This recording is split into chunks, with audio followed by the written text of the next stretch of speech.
बेहतरीन हेल्थ और wellness videos पाने के लिए चैनल को सब्सक्राइब करने के बाद बेल आइकन को प्रेस करना ना भूलें। नमस्कार दोस्तों, स्वागत है आपका इंडिया हेल्थ चैनल पर फिर एक बेहतरीन हेल्थ और वेलनेस वीडियो के साथ। गर्भावस्था के दौरान इन 7 जटिलताओं का रखें खास ध्यान। अक्सर देखा जाता है कि गर्भावस्था के दौरान महिलाएं काफी सतर्क और सावधान रहती हैं। बावजूद इसके कि ऐसी जटिल समस्याएं लगातार सामने आती रहती हैं जो गर्भ में मौजूद शिशु और माता दोनों के लिए घातक है। कई बार लापरवाही भी गर्भावस्था की जटिलताओं को बढ़ा देती है, जिससे गर्भावस्था का दौर हाई रिस्क प्रेगनेंसी तक पहुंच जाता है। मानसिक और भावनात्मक रूप से इस दौरान महिलाएं काफी बुरे दौर से गुजरने लगती है। ऐसे में जरूरी है कि माता और शिशु दोनों को ठीक रखने के लिए अधिक सावधानी बरती जाए। आइए जानते हैं कि गर्भावस्था के दौरान महिलाओं को सामान्यतः किन समस्याओं का सामना करना पड़ता है। सबसे पहली, जेस्टेशनल डायबिटीज। ये एक ऐसी समस्या है जिस पर समय रहते काबू नहीं पाया गया तो प्री मैच्योर बर्थ जैसी समस्याएं इजाद होने की संभावना बढ़ जाती है। गर्भवती होने के बाद शुगर समस्या या डायबिटीज हो तो इस स्थिति को जेस्टेशनल डायबिटीज की श्रेणी में रखा जाता है। गर्भावस्था में हो रहे हार्मोनल बदलावों के कारण ऐसा हो सकता है कि शरीर में पर्याप्त इंसुलिन न बने या शरीर में उसका उपयुक्त तरह से प्रयोग न हो पाए। इससे रक्त में ग्लूकोज का जमाव बढ़ सकता है। रक्त में ब्लड शुगर लेवल बढ़ने से जेस्टेशनल डायबिटीज की स्थिति पैदा हो सकती है।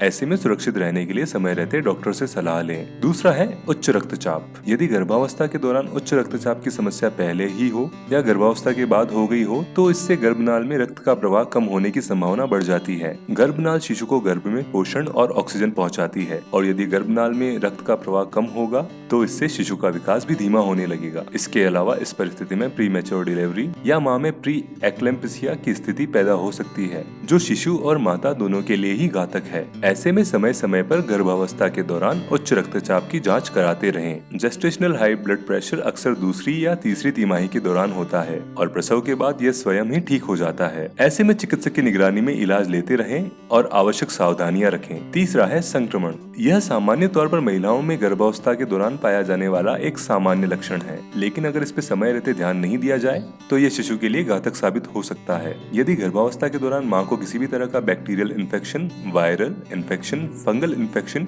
या एसिडिटी की समस्या हो तो इससे माता और शिशु दोनों के स्वास्थ्य पर विपरीत प्रभाव पड़ सकता है। ये सभी भ्रूण में जा सकते हैं और शिशु को नुकसान पहुंचा सकते हैं। इनमें से कई संक्रमणों का इलाज गर्भावस्था के दौरान या उससे पहले किया जा सकता है। यदि संक्रमण लंबे समय तक बना रहता है तो इससे गर्भपात, एक्टोपिक प्रेगनेंसी, समय से पहले डिलीवरी या फिर जन्मजात विकार समस्याएं हो सकती है। ऐसे में समय रहते इन संक्रमणों के बारे में डॉक्टर से जरूरी परामर्श और उपचार लें। चौथा है गर्भपात। गर्भपात कई कारणों से हो सकता है। इसमें संक्रमण, इम्यून सिस्टम की प्रतिक्रिया, यूटेरिन असामान्यता जैसे कई कारण शामिल है। शराब सेवन, धूम्रपान से भी गर्भपात का खतरा बढ़ जाता है। व्यायाम ना करना, शरीर को एक्टिव ना रखना, अत्यधिक तनाव, अत्यधिक कैफीन का सेवन भी गर्भपात का कारण बन सकता है। गर्भपात के लक्षणों की बात करें तो इसमें योनि में खून आना, पेट में ऐंठन, वजाइनल डिस्चार्ज आदि शामिल है। एक बार शुरू होने के बाद गर्भपात को वापस ठीक नहीं किया जा सकता है। ऐसे में इसको लेकर सावधान रहना बहुत जरूरी है। पांचवा है एक्टोपिक प्रेगनेंसी। एक्टोपिक प्रेगनेंसी का सबसे सामान्य प्रकार ट्यूबल प्रेगनेंसी है, जिसमें फर्टिलाइज एग गर्भाशय तक पहुंचने के रास्ते में ही फंस जाता है। ऐसा अक्सर फैलोपियन ट्यूब में सूजन या किसी अन्य समस्या के कारण क्षतिग्रस्त होने की वजह से होता है। फर्टिलाइज एग के असामान्य विकास या हार्मोनल असंतुलन के कारण भी ऐसा हो सकता है। आमतौर पर एम्ब्रियो गर्भ में फर्टिलाइज होता है, लेकिन अगर यह निषेचन फैलोपियन ट्यूब्स में होता है तो इस परिस्थिति को एक्टोपिक प्रेगनेंसी या ट्यूबल प्रेगनेंसी कहा जाता है। ऐसे में एक्टोपिक प्रेगनेंसी के लक्षणों को पहचानना जरूरी हो जाता है। इस लक्षणों में पेट का दर्द, श्रोणि में दर्द, रक्तस्राव, जी मिचलाना और मल त्यागने की इच्छा होना शामिल हो सकते हैं। कुछ मामलों में यदि समय पर जांच नहीं की जाती है तो एक्टोपिक प्रेगनेंसी में फैलोपियन ट्यूब्स फट सकती है, जो कि प्राणघातक भी हो सकता है। छठा है समय से पहले प्रसव। यदि डिलीवरी के निर्धारित समय से पहले प्रसव हो जाए तो इसे प्री मैच्योर डिलीवरी कहा जाता है। यदि गर्भावस्था का दर्द 37वें हफ्ते में शुरू हो तो यह प्री मैच्योर लेबर कहा जाता है। जो शिशु प्री मैच्योर लेबर में पैदा होते हैं उन्हें आमतौर पर स्वास्थ्य समस्याएं पैदा हो सकती है और इसके अलावा जन्म के बाद धीमा विकास हो सकता है। गर्भावस्था के आखिरी हफ्तों में मस्तिष्क और फेफड़े का विकास पूरा होने पर यह स्थिति पैदा होती है, जो आगे तक शिशु के जीवन के लिए नुकसानदेह होता है। ये आमतौर पर महिला की अनियमित जीवन शैली, पोषण की कमी, धूम्रपान और शराब के सेवन, संक्रमण के कारण हो सकता है। प्रोजेस्टेरोन हार्मोन के कम स्तर से भी प्री मैच्योर लेबर हो सकता है। सातवां और आखिरी है स्टिल बर्थ। गर्भावस्था की पहली तिमाही में मिसकैरेज का खतरा ज्यादा होता है, पर कई बार ऐसा देखने को मिलता है कि पहले 3 महीने से लेकर गर्भावस्था के आखिरी 3 महीने तक अच्छे गुजर जाते हैं, लेकिन डिलीवरी के समय बच्चा मरा हुआ पैदा होता है। इस कंडीशन को स्टिल बर्थ कहा जाता है। गर्भावस्था के 20वें हफ्ते के बीच शिशु का मर जाना स्टिल बर्थ होता है। 20वें हफ्ते से पहले गर्भ गिरने को आमतौर पर मिसकैरेज कहा जाता है।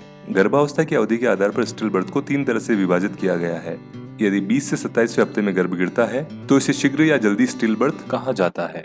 28 से 36वें हफ्ते में गिरता है तो इसे लेट स्टिल बर्थ कहा जाता है, और अगर 37वें हफ्ते के बाद गिरता है तो इसे टर्म स्टिल बर्थ कहा जाता है। ऐसे में ऐसी कंडीशन से बचने के लिए डॉक्टर परामर्श को गंभीरता से लें, बताए गए इलाज का कोर्स ध्यान से पूरा करें। इसी के साथ मैं उम्मीद करता हूँ कि आपको ये वीडियो पसंद आया होगा। वीडियो को लाइक करने के साथ अपनी राय कमेंट बॉक्स में जरूर लिखें, और अगर आप चाहते हैं कि किसी अन्य महत्वपूर्ण विषय पर हम ऐसे ही वीडियो अपने चैनल पर लाएं तो उस विषय के बारे में कमेंट बॉक्स में जरूर लिखें। स्वास्थ्य जागरूकता के लिए इस वीडियो को ज्यादा से ज्यादा शेयर करें। उम्मीद है कि आपको इंडिया हेल्थ के हेल्थ और वेलनेस वीडियो जरूर पसंद आए होंगे। चैनल को सब्सक्राइब करना ना भूलें। धन्यवाद।